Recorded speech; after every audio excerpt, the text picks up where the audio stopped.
So, hi everybody, and welcome. Okay, so I thought that I had a 1 hour class today, but yeah, I guess this one's going to be a 2 hour one. Apologies for all this. I'm just realizing at this point that my schedule is not what I thought it was, but that's okay because what we're doing this week is something like I've been teaching this course for a while now. I guess when did I first start it? Like 2007. And so, yeah, we've been teaching this thing, on and off for about, 12 years. It's been one of those courses that, I started in response to student demand, where before 2007, we didn't have a course on video game design. And there's a bunch of people who went into computer science, almost expressly with the purpose of making games. And so we made this kind of to help them have a chance to be able to make a game and get course credit for it. Since then, it's taken off. It's branched into two different sections, one in the fall, one in the winter. And both of them are part of this sort of a multi-class collaboration that is what we think, fairly unique amongst all courses. So yeah, it's definitely grown. So what I want to try to convey this week is just a little bit about what the course is about, and to get your brain started on thinking about what kind of games you're going to make. Part of it is also that we're going to have Karthik do a little bit of talking today about things to do with Unity. If you've had a chance to go onto Quarkus and take a look at what we provided, one of the things we provide is a link to the YouTube channel where we've populated it with videos, the video recordings that we make for the course. So this recording is going to end up there as well. But also, Karthik has made a series of Unity tutorials. So for those of you who aren't familiar with it, Unity is a pretty powerful tool for game design. It's not the one that you're required to do, but every time we made it optional, no one chose anything else. So we've just come to accept that, for the purpose of this course, Unity is probably the tool that everyone's going to use. And so in order to make this happen, Karthik has put together some video tutorials to help show you the ropes. It's not that bad. It's one of those tools that does take a little time to get to know, but the amount of gains you get, are enormous. Like the power of what it can do is pretty high. So anyway, that's going to come up a little bit later. Karthik's going to talk a little bit about Unity and just things you might need to know. This is in preparation for what we're going to be doing this Saturday, which is a game jam event. Basically what you do for the beginning is to make sure that you're used to using Unity and you have a chance to ask questions about it. So we get everyone together in a room. This being pandemic, it's going to be a virtual room on Discord, but we get everyone together and we task you with making a game in 6 hours. So conceptualizing the idea, putting some plans together, and then working as a group to kind of put together the various parts of it. It's going to be terrible, but the idea is that if you don't do this, then the terrible game is going to be the one that you make for the course. We do the game jam so that you can try out some things, see the power that Unity has, and then see what you can do in a limited time, knowing that when you make the actual course project, you're going to have much more time to do something more elaborate. So that's what's going to happen today. The plan was to have Thursday to talk about game mechanics and Ludology, but I'm thinking that, we'll spend a little time about it today, like just talking about Ludology, and spend Thursday talking about game mechanics. The last thing to point out is we had this information form. We were pushing this yesterday during our opening in the music lecture, but we definitely want you to fill this in because we have a mechanism for forming groups that will depend on knowing what kind of skills you bring to a particular group. All right, so that's the plan for today. A little bit of talking about the course, a little bit of talking about Unity, and a little bit of kind of introducing you to the concept of what makes things fun. Okay.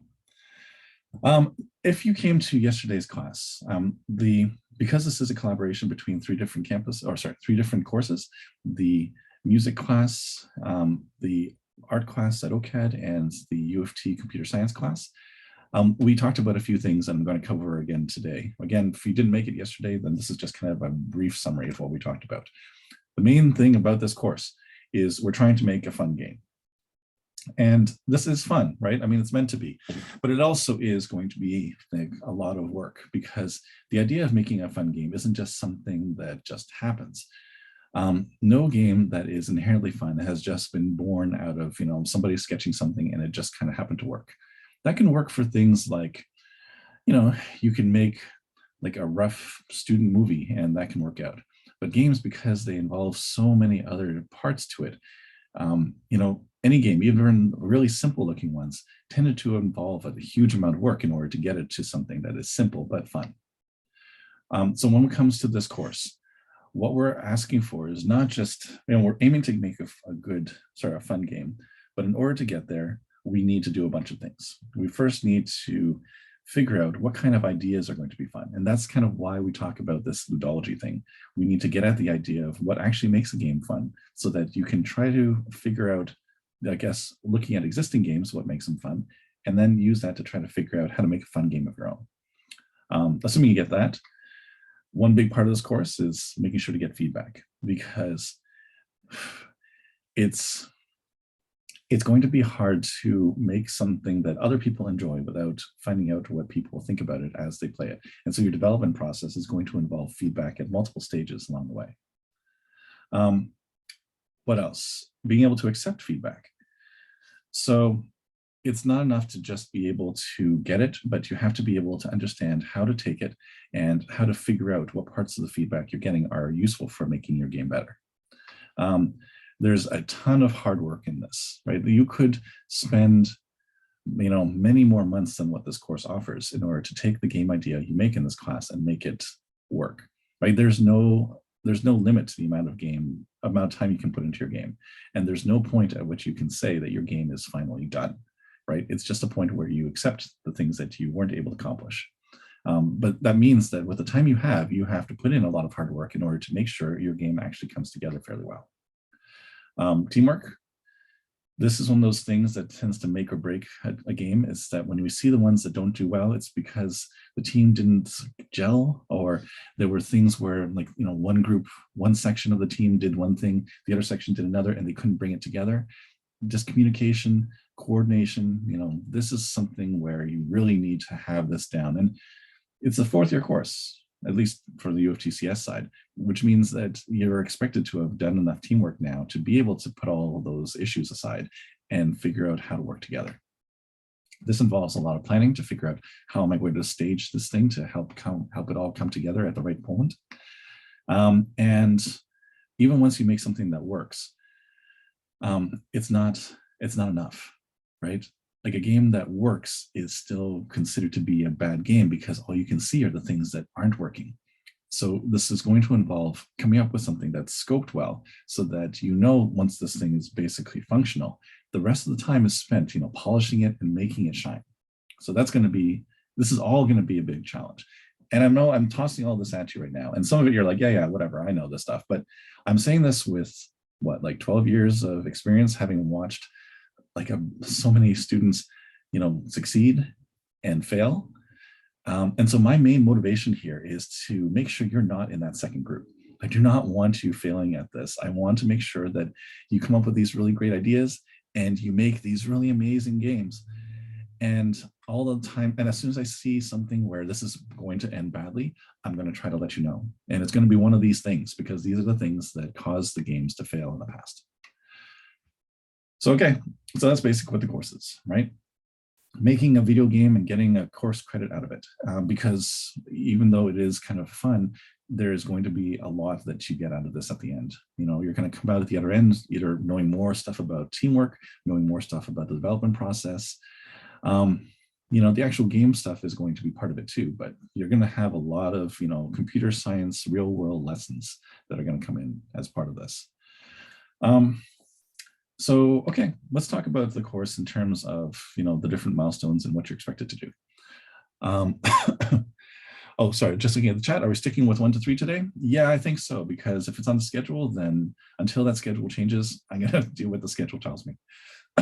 Apologies for that. We'll try to end a little bit early today because, yeah, I wasn't planning to go for the entire 2 hours. Okay, so what this course is about. Any development process, you know, there is kind of a waterfall model of terms of what deliverables they expect at certain times. A lot of these things tend to be either internal to a company or something that's external because it's working with a client. But these are considered some of the standard the standard milestones in any game development process.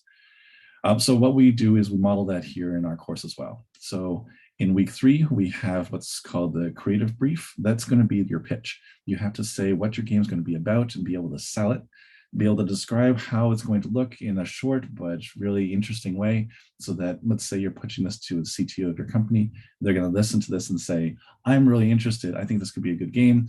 Please tell me more. Right, so it's kind of like the elevator pitch, but we want to be able to at least have a concept or like a seed in our brains that helps us understand where this kind of game could go. Let's assume that you're in a company and someone decides to greenlight this pitch. The next stage is a design document. This thing is the thing that flushes out all the details of your game, short of actually making any code.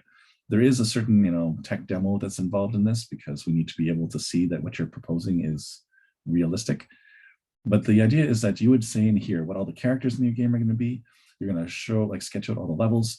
You're going to have us, step us through the gameplay, all that stuff. Basically, we should be able to read this and understand your game thoroughly, such that if we handed it to another group, they would reproduce whatever game you had pictured. Right? It's got to be that level of detail.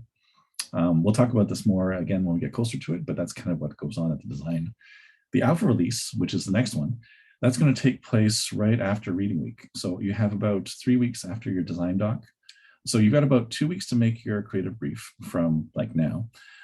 You've got about 2 weeks after that to make your design doc, and then 3 weeks after that to make your first playable prototype. This is something where we're going to actually want to see people play it as part of their demo, so that we can see what it was in your design brought to life. After that, we have about 3 weeks until the beta release, which is kind of like your feature complete demo. So you won't be adding any new functionality to it, just polishing what you got. And then we've got kind of an interesting little development that wasn't here last year. There's a point where we get the tech and music demo, or the tech and music milestone. And that is where U of T music and computer science stops their development and hands off the product to the OCAD art team. And this is something that happens in industry, in that whenever a project starts, it's not like all the tech and artist people get together at the same time. Usually a game starts with the tech team as the core. They make, the underlying functionality, they make, this, like the interface and, basically, the functionality side of the game. And then as that's developed and this game is kind of workable, we introduce an art team, and that helps to flesh out most of the assets. The reason for this is partly because, once you get a certain point, the tech team's not doing as much, so they're more focused on the beginning, whereas the art team's more focused at the end. But also, the arts side is actually starting 2 weeks after us, and they end 2 weeks after us. So this provided a unique opportunity. Historically, one of the problems we had with the course was that, sometimes the U of T tech team would be kind of gatekeepers in terms of what they allowed into the game and what they didn't. And so there would be art assets that were created but never implemented because, they just, the tech team didn't bring it in. Well, your game is going to develop for another 2 weeks past the end of our last day of class. And so the onus is on you then to make sure that the game has a chance to develop even if you're not there. So this is kind of like the interesting wrinkle / challenge that we're issuing, to make the game develop, or make it so that it can still be developed by people who are not necessarily tech people, like that they could have an interface, or they can have some infrastructure that allows them to add assets, or that they understand Unity well enough to be able to develop it in your absence. So that's why there's a separation between the tech and music when CSC 404's last class ends, and the final demo, where this final demo is actually going to be done in front of a group of industry professionals. They're going to be assessing what your game is like, and they're going to be we're going to be using their assessment towards your final grade. Anyway, so that's the high level path between making the pitch at the beginning and having your final demo to show at the end. Any questions so far? Just toss them in the chat if you do, or feel free to speak up. Again, if this was in person, then we would have a small group of about 40 people in a room, and this would be much more intimate than any of my second year 258 classes. So I'm going to want to get to know all of you at some point. Don't be shy. Let me know what you think. Can you clarify a little more of the alpha versus beta? So the alpha, last day of class is like early April, so we go 2 3. Okay, yes. So the alpha is kind of like, all right, I've got my design. Let's make something that is playable, right? Like even if it's just a slice of your game, it's not going to be complete in any way, but it allows you to be able to show people, like let's say you're doing a first-person shooter. It allows people to be able to feel what the interface is like, to be able to see what kind of, like weapons you got, see what kind of enemies you have, maybe a couple of example levels. So something that gives you like a taste, like a nice, small playable demo of how this game might look. So that the beta one is supposed to be, okay, after that slice, we got a bunch of feedback to tell us what's working, what's not. Let's get rid of the stuff that's not working, keep the stuff that is, and then flesh out the rest of the game based on, what our core model is going to be. And so that you need the alpha to be able to say what things are working, what things are not, and then we keep the stuff that's working and make the beta from there. Let's see. So there's no new features added between the beta and the final, because once you get to the beta, it's like, okay, you know what? We're basically working on polish at this point, like taking what we've got and just making sure it's nice, like it feels good. So you won't start adding more stuff to it, because then it just starts making it kind of a bloated mess.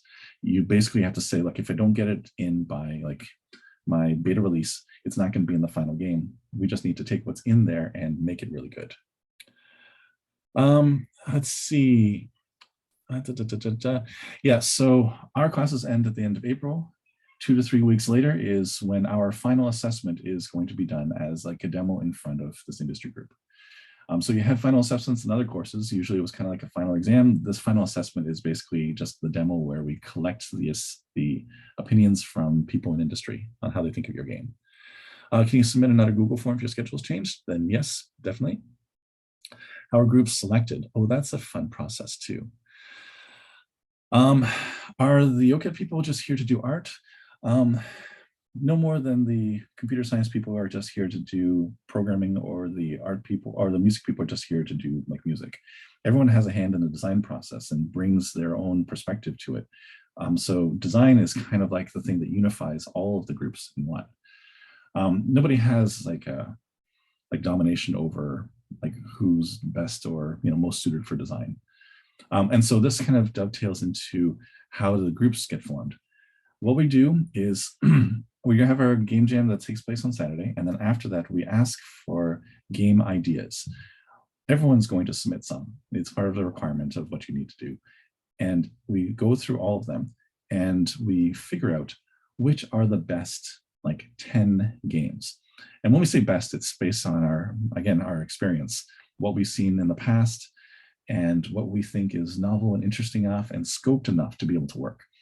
We pick those 10, and whoever picked them ends up being appointed like the team lead, because they're the ones who have the vision for how this game is going to go. So yeah, the idea is that you could have a team lead that is from any of the campuses, and typically we have about an even split in terms of team leads from U of TCS, team leads from OCAD, team leads from music. And then the groups are formed by having those team leads together in a room, and then each team lead gets to pick who they think they would like to have on their team. This is where the information form comes in. You need to be able to provide some information about yourself to be able to say why you should be, like why you've got the skills that would be useful. And also, once we publish what these 10 games are, everyone has the opportunity to approach the team lead that they want to work with and say, please add me to your team. So what happens is the 10 people in the room go around, each person picks one, and then everyone picks a second, everyone picks a third, and the teams are formed that way. Yep.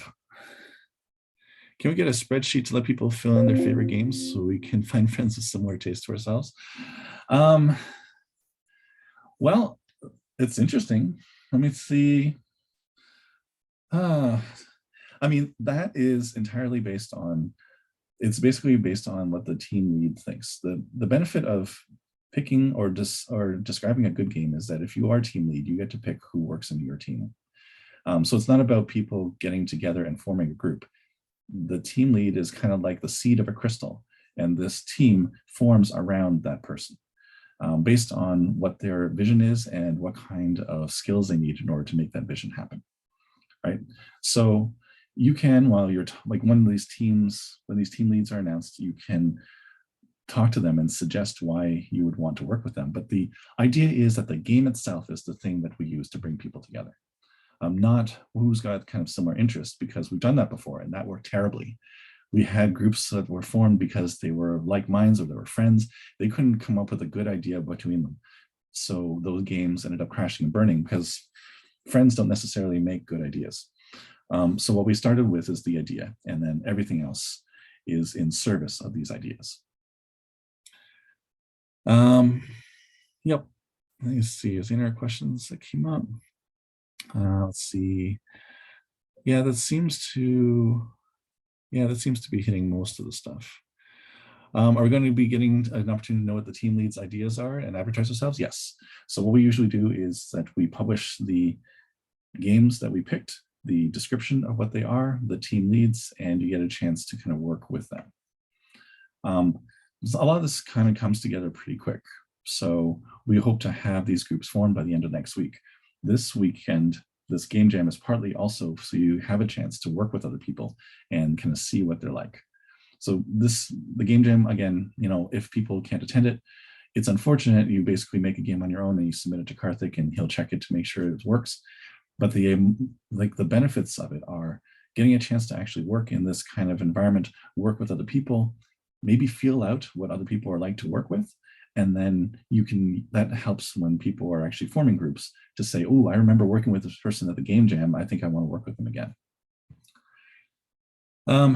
Yep. So we're given as much time as we can give to make these connections. All right. As part of this, so the schedule, this schedule is the same as the previous slide with the major milestones in white now. We also, as you know, add the game jam to the beginning to have people kind of get to know each other a little bit and learn how to work in this kind of environment. After that, we also have the creative brief, and this is the proof of concept. Sorry, it's really too long to write in here.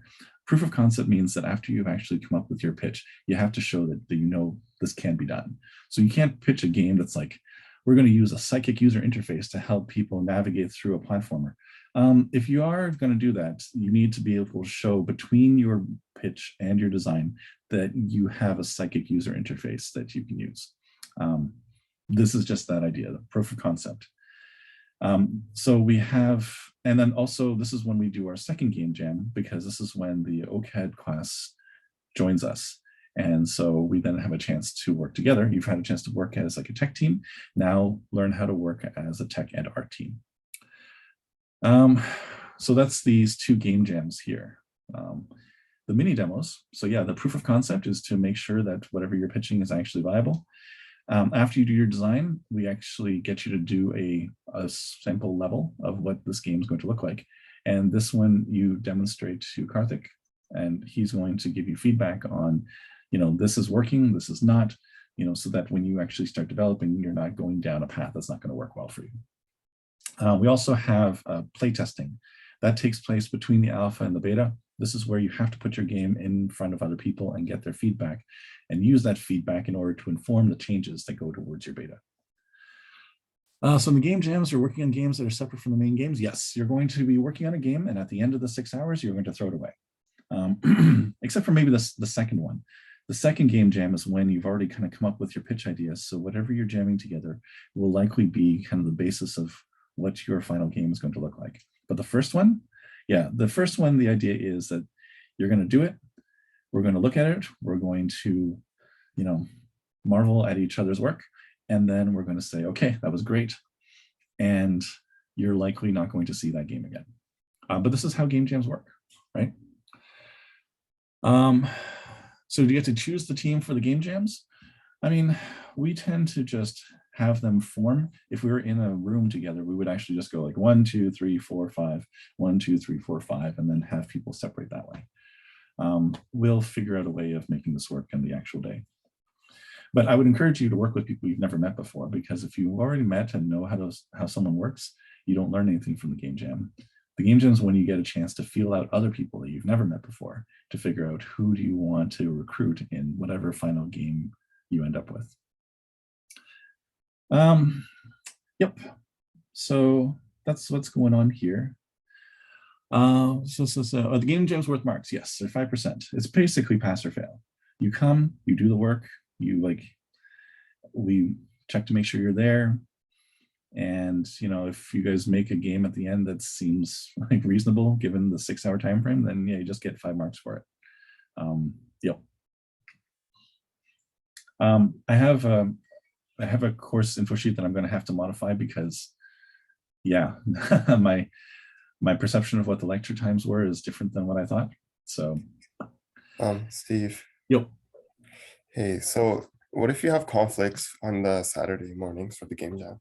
Then you basically, the alternate is that you make a game on your own, something that is beyond what the tutorials for Unity have, and you submit a link to that to Karthik through the 404 TA account, and he'll evaluate it.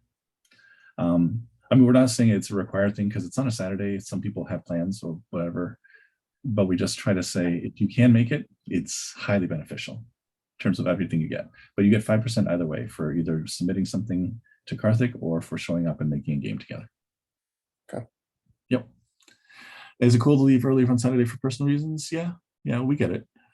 At one point, do the games get picked? So we ask you to submit your game ideas by Tuesday. We basically decide by Thursday what the games are going to be. And so we let everybody know like by Friday or over the weekend, like who the team leads are, and therefore like what are the games, like what are the 10 games going to be, and then we form the teams at the end of next week. Yep, so pretty quick. Next Tuesday. Yeah, so no, we're basically going to make sure that you go through the game jam first. You have a chance to, like, we also want to teach you some stuff about how to think about games, how to come up with a good idea.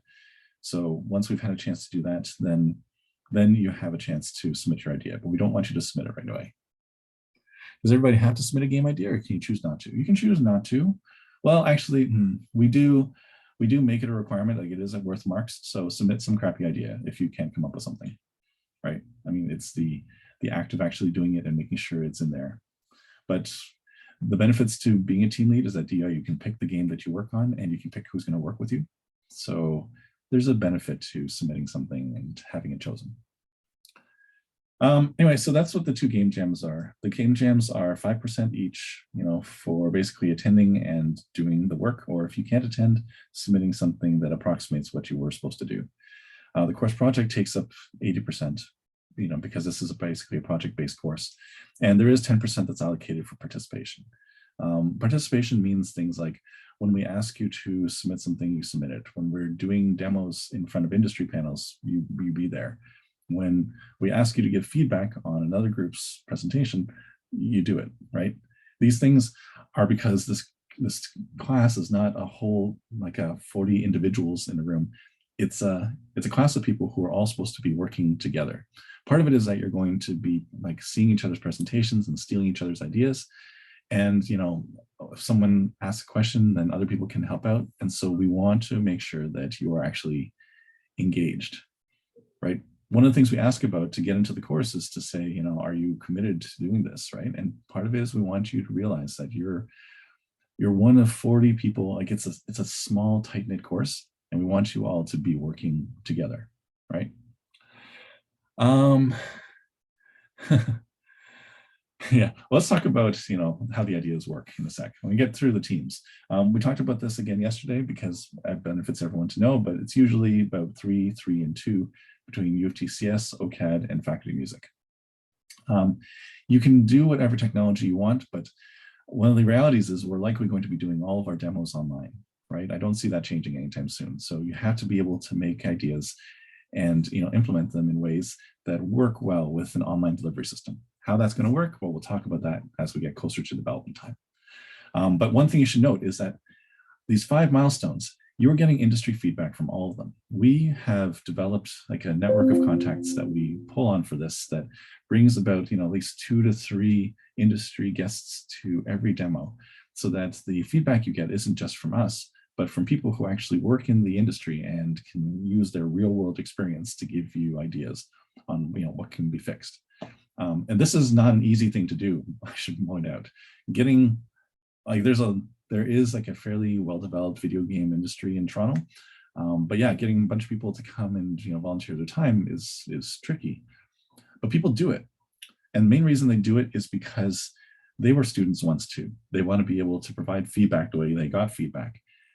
They recognize how valuable it is to have like a authority from the video game industry, provide feedback in a course, and frankly, like they want to be able to steal some of your ideas.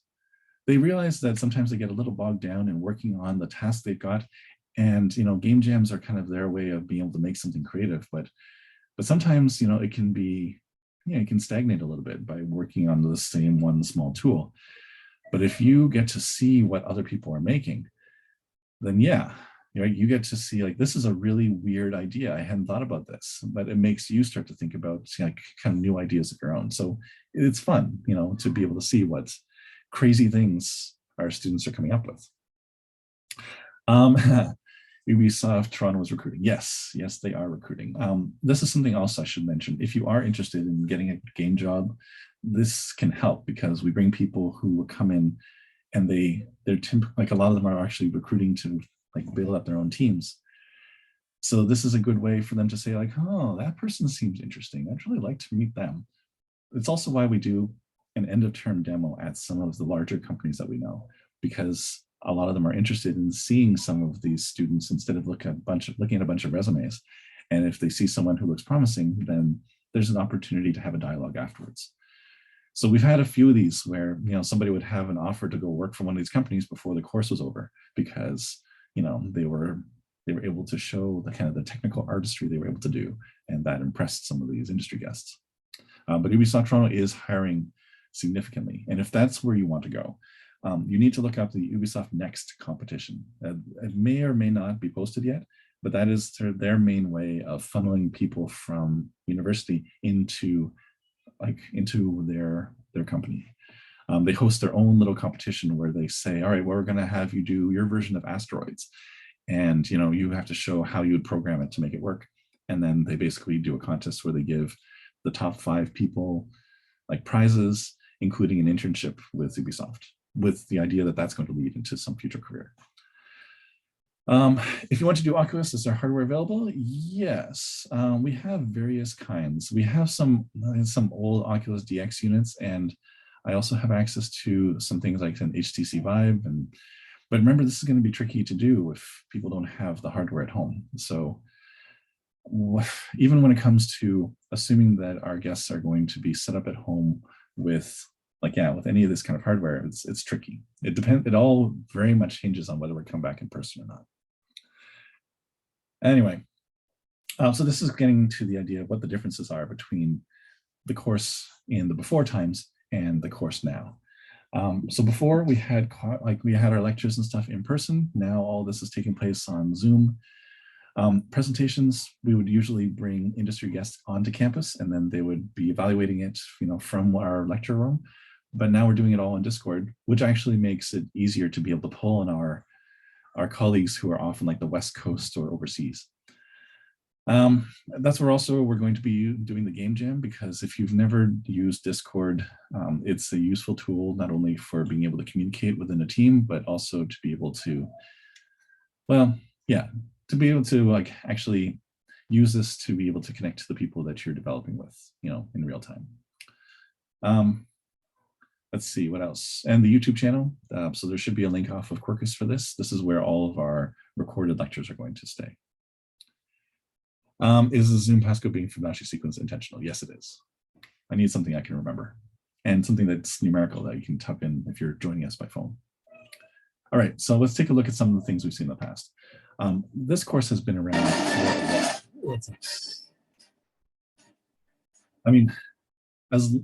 even in the beginning, the games that tended to do the best were the ones that showed some kind of innovative gameplay or some, in this case, some innovative physics.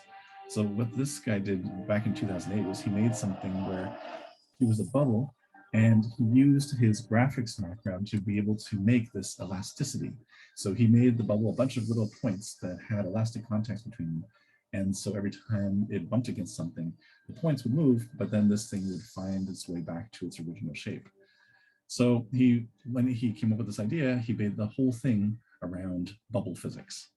And so the idea was that you go around, you collect other bubbles, and if you impacted hard enough, then it would be added to your volume, and then you would get bigger. But of course, to get bigger, it makes it easier for you to hit some of the other things like the fish and stuff, who will actually make you get smaller.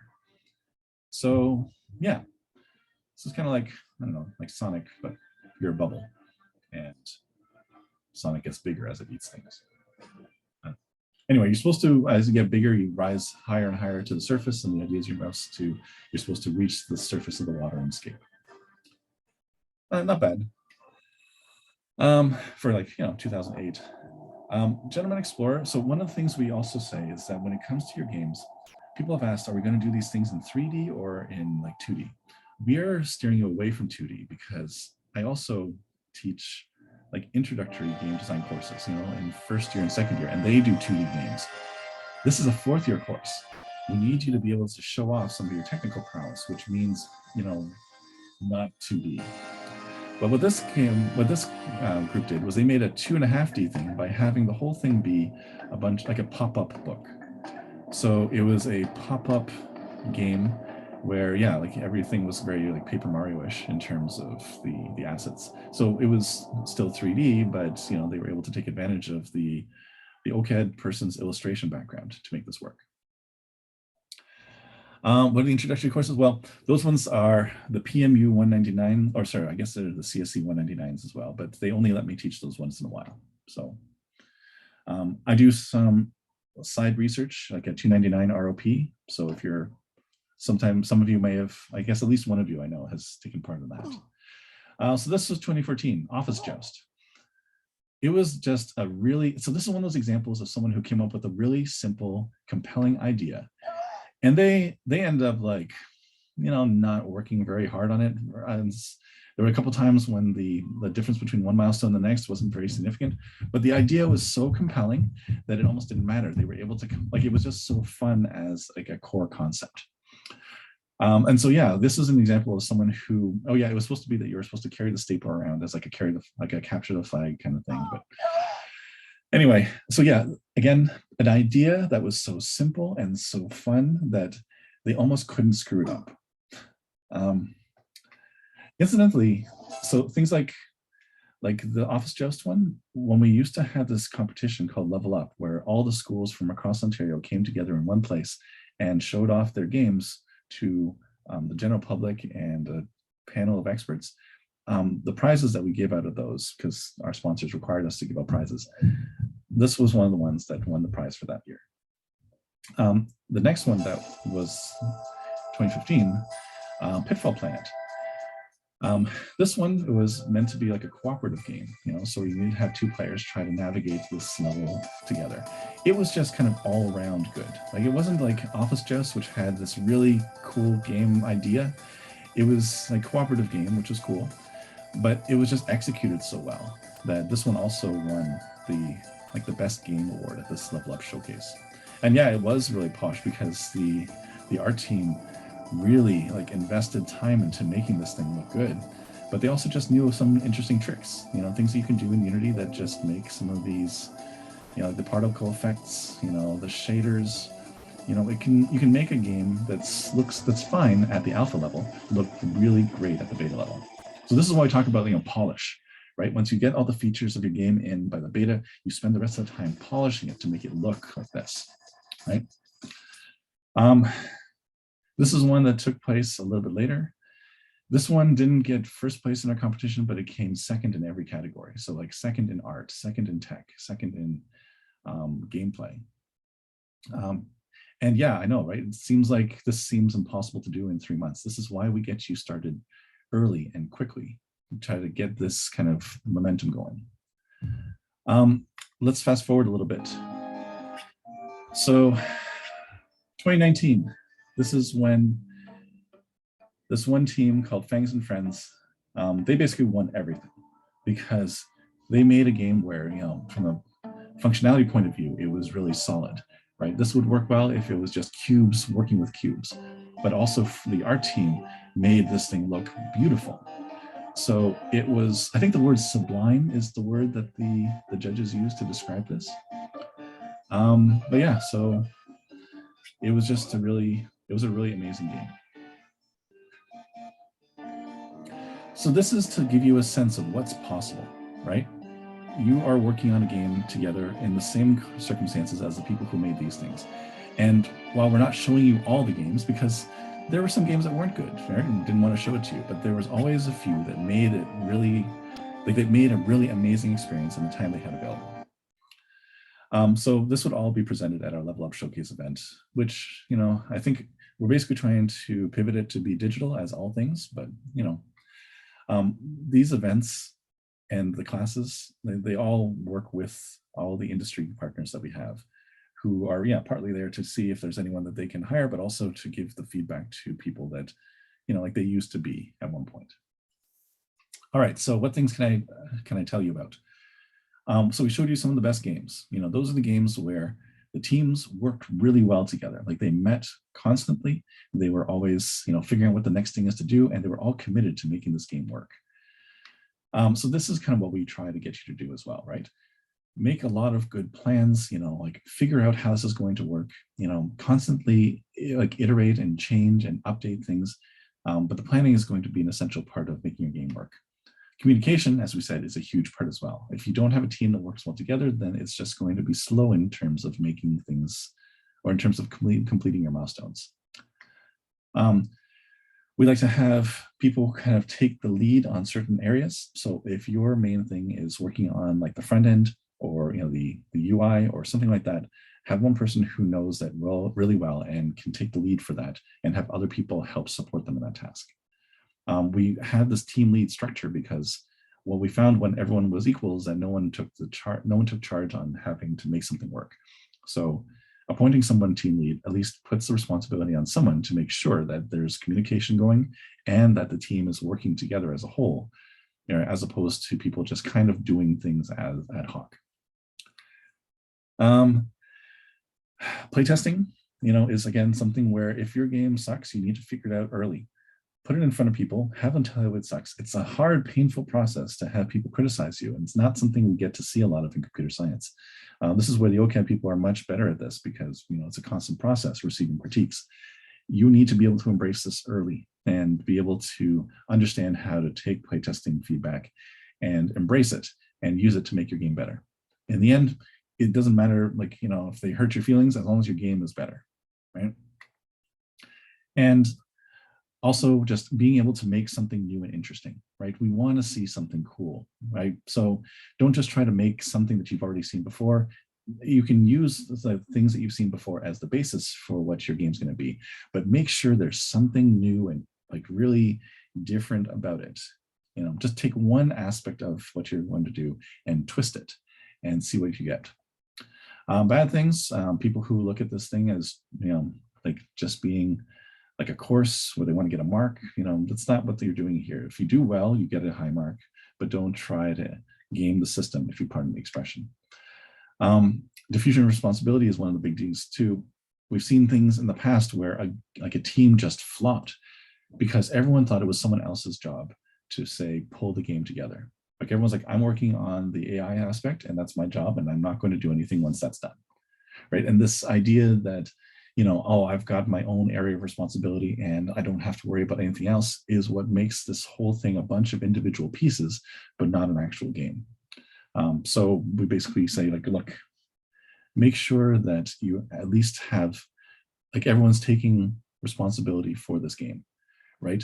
You're all in the same boat, right? That boat either like it gets to its destination or it sinks, but you do it together, right?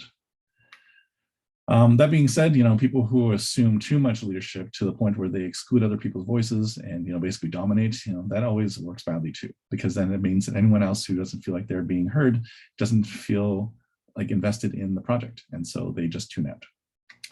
Design by committee is also difficult. You might have like 6 different ideas as to how this game should go. You can't incorporate all 6 into the same game. It's just not going to work. If you do, then you end up with the most like lukewarm, like average game, right? You want to be able to say, what are the things that we want this game to be doing?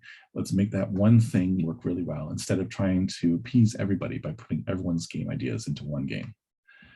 Ignoring feedback, if we tell you something sucks, you got to just take it, right? You can't just say, oh, but I like it and I worked so hard on it.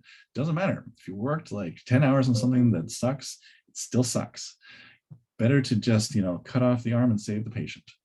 So we're going to be trying to drill that idea into you that, some of this feedback is going to be brutal, but, necessary, and you're going to have to be okay with it. People don't usually fail this course, but it has happened. You got to be doing something pretty bad to fail the course. So one is, if you're being the bad teammate, right? You don't do your work, you don't show up, you're not communicating, or you're making things worse. This is all just parts of what makes a group member so bad that their peer evaluations ends up tanking them, so that even if their group did okay, we say that the group did okay because of everyone else except for you. And that person ends up failing as a result. Some people fail because they just don't manage their time, so they don't show up for things, or they don't contribute their part because they just didn't allocate time to end up working on their things. And sometimes people just they're used to saying, oh well, in a normal course I'll put in this amount of effort and I'll pass. Effort that makes you pass in another course is going to make you fail this course because the game tanks because of your lack of attention. That's offensive to your group, and they are going to pull you down in your peer evaluations as a result. Anyway, so this is just me being cautioning you of what can happen. It's always tragic at the end when somebody didn't contribute to their group and they realize it after the fact. I know that telling you this now isn't going to necessarily solve that, but I'm doing what I can to try to help warn you of what kind of things are going to make things work or not work. All right, so let's talk again a little bit about indie games. And we talked about this a little bit on Monday, but I just want to revisit it because of what we'd like to see you do. So we talked, this is again, the points that we covered on Monday class is that what is an indie game? Why do we care? Well, because we're asking you to make one.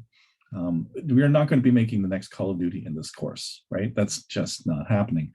Scope says that we've got 12 weeks to be able to make this, and you've got a team of a handful of people. You are not going to be making some AAA title. You are going to be making some really interesting gameplay experience, and that's great because that's the thing that's going to catch people's attention.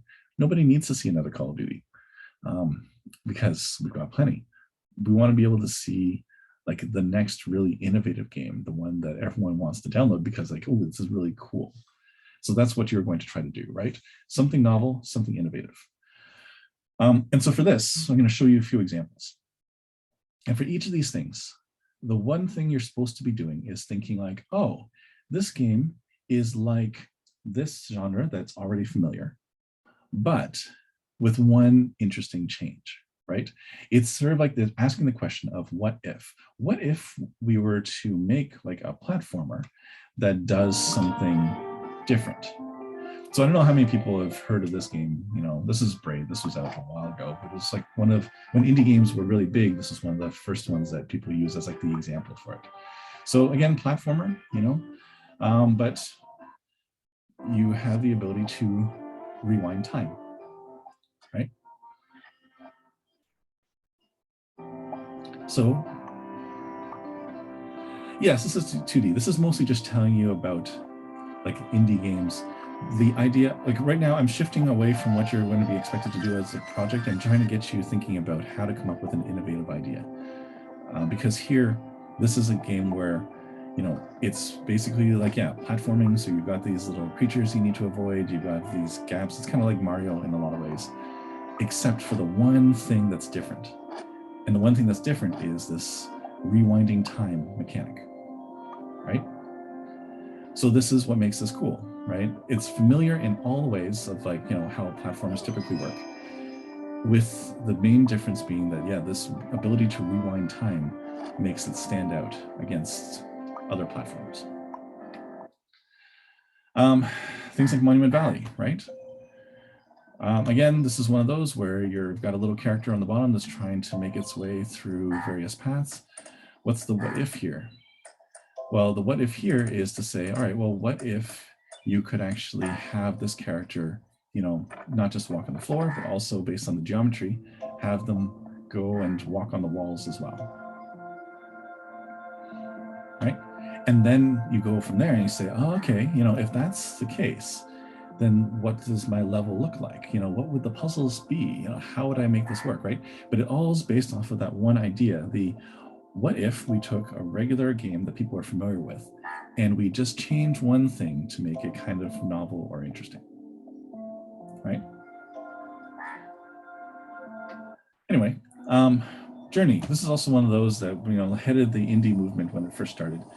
This one's a what if we made a cooperative game where you aren't able to say anything to the person that you're with, and what if it wasn't like there was clear goals in mind, but the main idea is you're trying to make progress and you're doing it together, but it's not like oh, this puzzle needs two people because one person needs to stand on this panel while the other person goes across the bridge. You're just doing it together. So what's the benefit of, what's interesting about this? Could this be interesting by having you work with somebody else that you can't communicate with, where there's no clear cooperative goal? You're just doing this thing together. All right, let's look at this one. So I should be able to start this. So jump ahead a little bit. All right. What if your main character was invisible? Right? How would that work? Well, if it was invisible, you wouldn't be able to navigate very well because you need to be able to keep track of where your character is. And so what they did was they said, well, what if your invisible character is in the rain? So as long as you're in the rain, then people can see you. But if you're not in the rain, then you're invisible again, right? So invisible characters in the rain was the idea behind this one, right?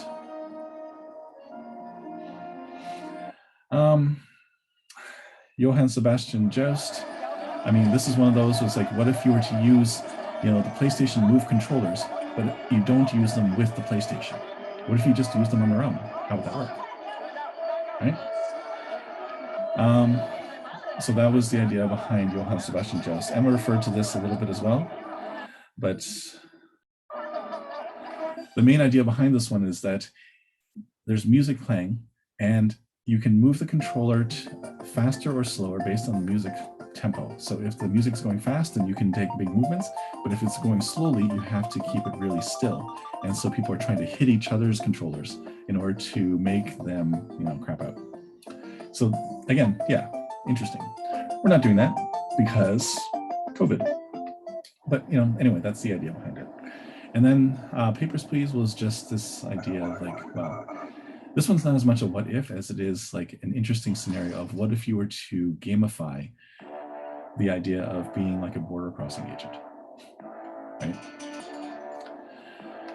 Anyway, so this is what we're trying to do, right? It's about trying to get you thinking about what would make a really cool, interesting idea, because you're going to have about a week to be able to think about this, and we want you to use that week to come up with the best ideas possible. And so the way you're going to do that is by thinking about, okay, so what makes a good idea? How would I put this? And what we're going to talk about on Thursday is just some of the basics of, all right, so you might have, this might be giving you some ideas as to where this could go, but what would I actually do in order to try to articulate it? How do I actually look at these things and figure out, what would be an interesting idea, and how do I flesh that into something that might be accepted as one of the ideas for this course?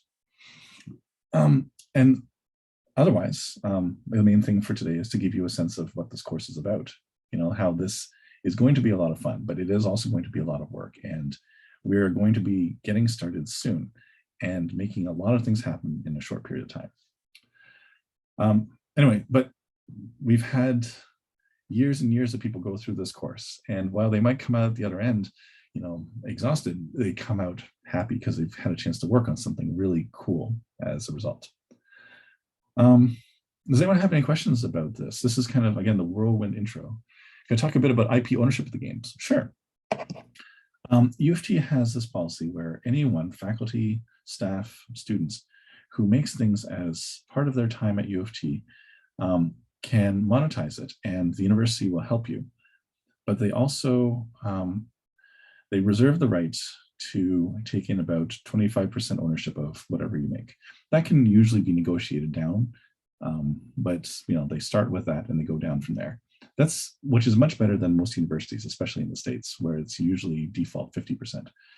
But let's say you make the next Angry Birds, then they will say, cool, you have ownership over it, but you did it as part of a course at U of T, so therefore we reserve the right to own 25% of it. But they will also provide you with a lot of things in order to make that happen. So they can provide you with sort of like some of the support, space, lawyers to help you like figure out how to incorporate into a company. So it's not like it's just we get to own this, but it's like, well, you've done it as part of U of T. We're going to help make it into something big so that we can potentially own part of it. Yeah. So it's like they're an investor. Like, it's like you're working in like an incubator in a way, right? So they are providing you with some of the space and a bit of an investment, but it's an incubator that, they have a certain ownership of the final product if you make it big. If you make something that's going to make like $100 on Steam or something, they're not going to go and bang on your door to get the $25 from you.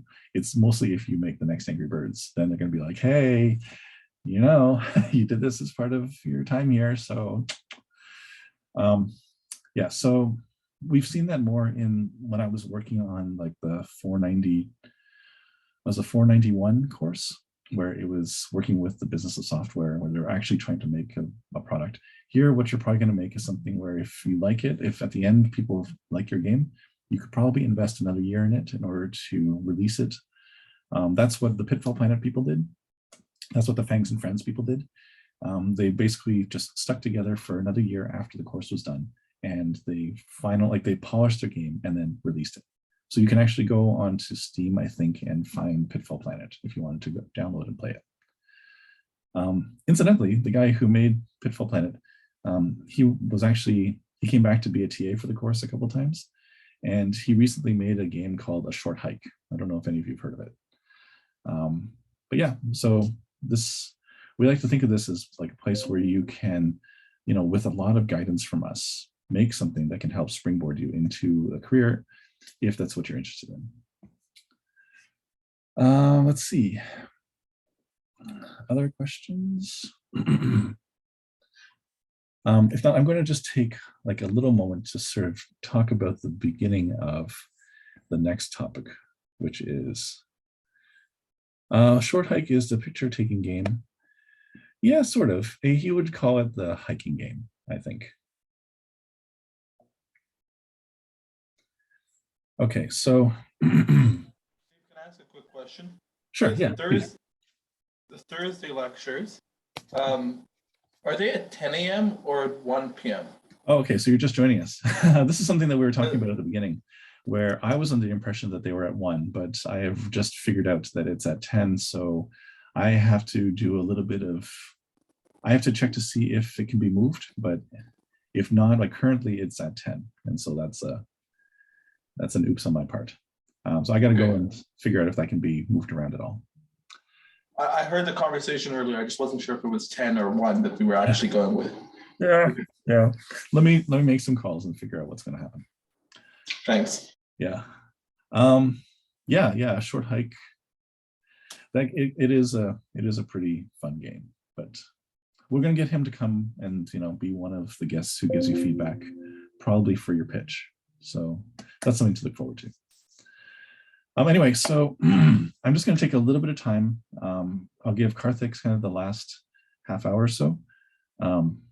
But right now, I just want to get you thinking about this idea, right? You need to be able to come up with some ideas of what makes things fun.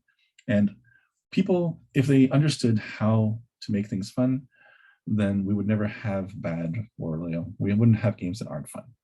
But all we can do is to try, right? To try to give you some sense of what things you can at least look at and what things you can consider in order to try to make a fun game, right? So that's kind of what the first thing is. This course is made up of a lot of topics where we give it to you basically just in time for you to be able to use it. Mostly because if we give it to you earlier, you're just going to forget it and then put it away in your brain. So every time you're done one stage, we try to give you the knowledge you'll need in order to do the next stage. So this first stage is coming up with something, anything that could be fun, like even if it's for the Saturday's Game Jam event. So what do we need to do?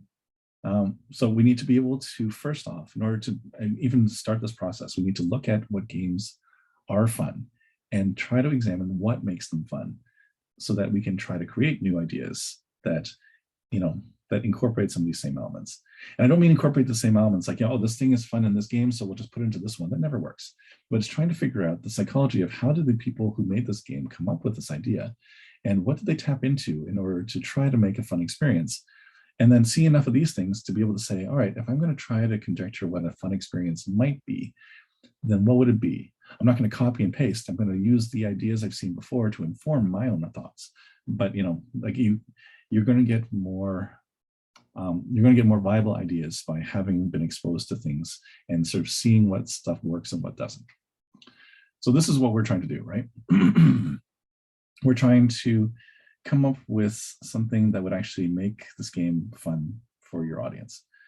And we're going to start off with talking about some of the basic game mechanics. That's going to be what we talk about on Thursday, where the game mechanics are the things that help you really figure out, okay, like what is the fundamental thing that people are doing that's an enjoyable experience.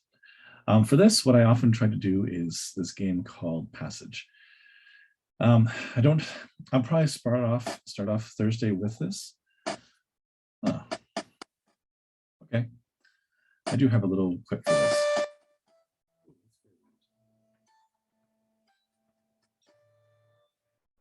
So Passage is this game. It is really small, and I think at this point it's safe to say that it's really old.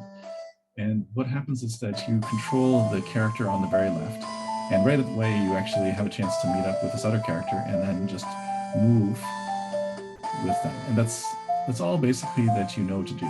There's no explanation, there's no instruction guide to this. You're just given this game and you have the ability to use the arrow keys in order to move the character around. So what I typically would do is I would get somebody to come up to the front of the class and I'd put them in front of this game and get everybody to watch as they play it. So what you're meant to do for this is you're meant to try to say, what do you observe here? What exactly is going on? And since you're all watching this right now, what is going on? What are your reflections? What are your observations from watching this gameplay?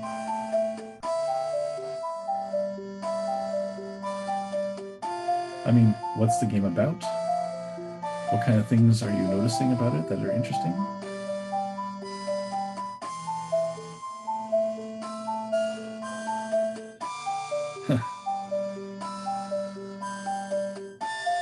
Yep, so people are saying that, you can, if you go with another person and travel together, then it makes it harder to navigate through some of this level.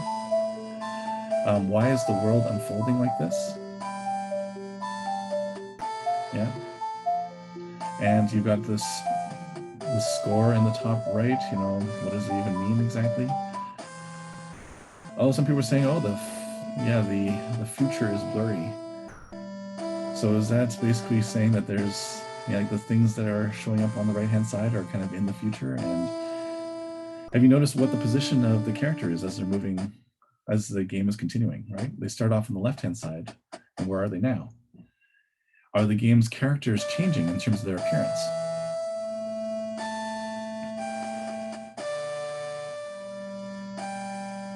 Is the speed at which they're moving from left to right changing? Right? Because even if they don't actually move, their position still changes along the x-axis. Yep, character's gone bald now. What are you noticing about the left-hand side and the blurriness, right? Where's the blurriness at this point?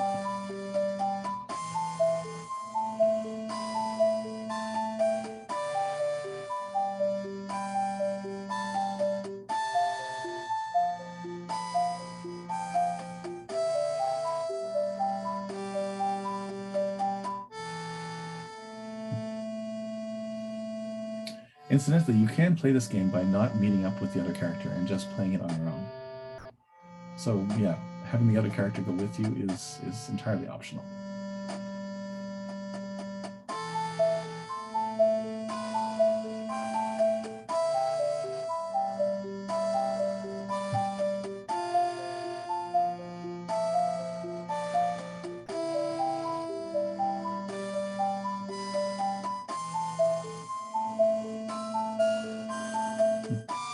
Any other observations?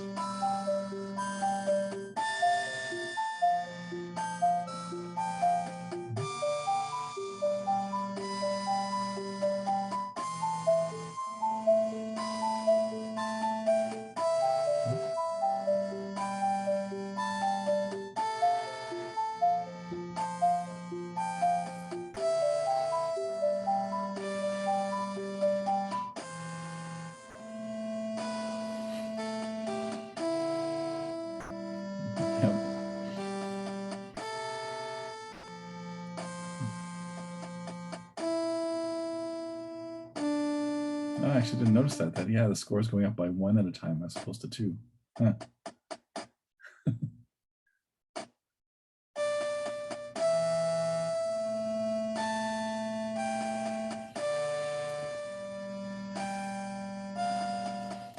Yep. So the people who made this, like, it couldn't have actually been that much, right? Like, it's a small file. It's meant to play in like 5 minutes. But certainly it's interesting, right? Like there's something where you're watching, you're like, oh yeah, I see what's going on. We really would like to see, not necessarily people making something exactly like this, but at least putting some thought into doing something different, something where people walk away and say like, okay, that's interesting. You know, if they remember no other game, they would remember yours, right? So basically making a game where it is just like another platformer, or like it's another, you know, like first person shooter, or like another like endless runner or something like that is not going to make people look at it and think like, wow, that was very cool. Like I'm very impressed by that. This game, like it's super simple in terms of the graphics and in terms of what the gameplay is about, but you know, it's interesting, right? It makes you think, it makes you, yeah, it's an experience. Okay, so this is kind of what we're trying to do, right? To have something where we can come out of the other end and feel like, oh, I recognize this as a game, but wow, it's really different.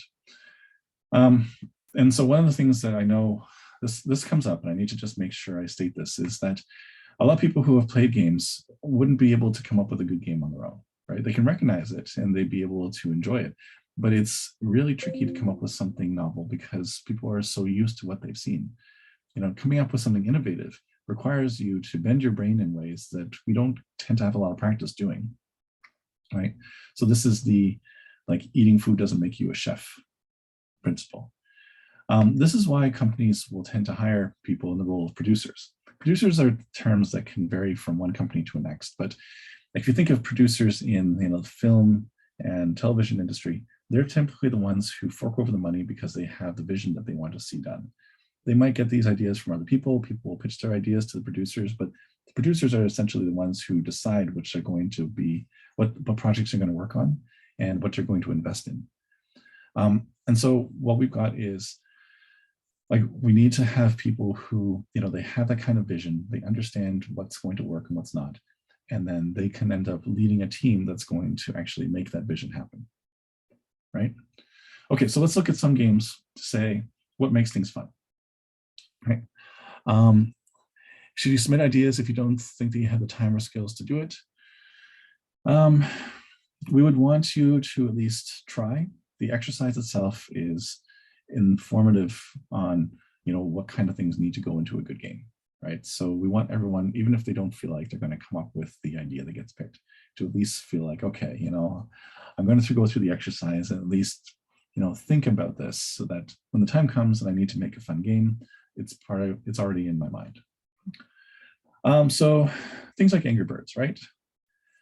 I mean, if we had to think about what actually makes it a fun game, what's the answer, right? We had to describe this game to someone who's never played it before and say, yep, this thing is a fun game. Like, why? Why is this thing fun? Right? Is it the fact that they're birds? Is it the fact that they're angry?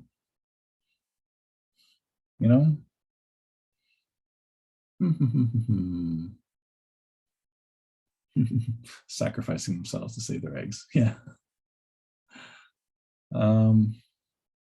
Yep, the destruction, the pig hatred. Yep, so we've got different, so like you got extensions or variations to the basic gameplay based on what birds you got. But yeah, it's tough, right? There's this idea, the destruction is probably part of it. The physics is probably part too, just to be able to kind of watch things happen. There's a combination of things that go on in games like Angry Birds, right? Yeah. Yeah. So yeah, you've touched on a few of these things, right? The idea of the destruction is kind of fun, right? To take a structure and to figure out not just how to break it, but how to take like just one well-placed shot to make the whole thing collapse, right? And there's that feeling of satisfaction for being clever at like figuring out how to solve this in like fewer throws.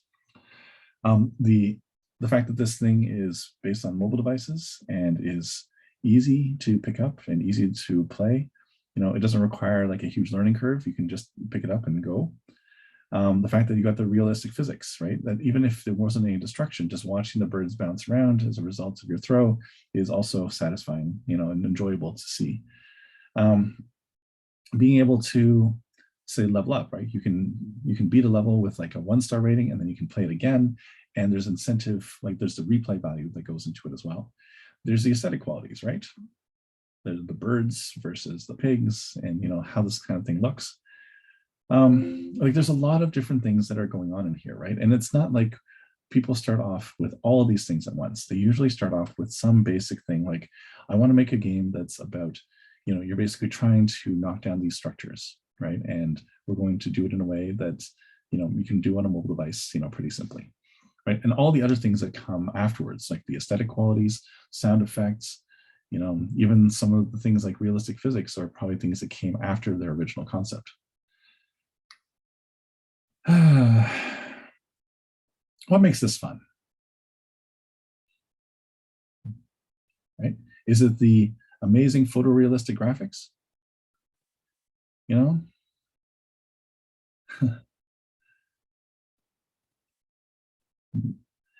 Yeah, see, not all people necessarily go after this one. It's interesting, right? It's the multiplayer allows you to be social if you want.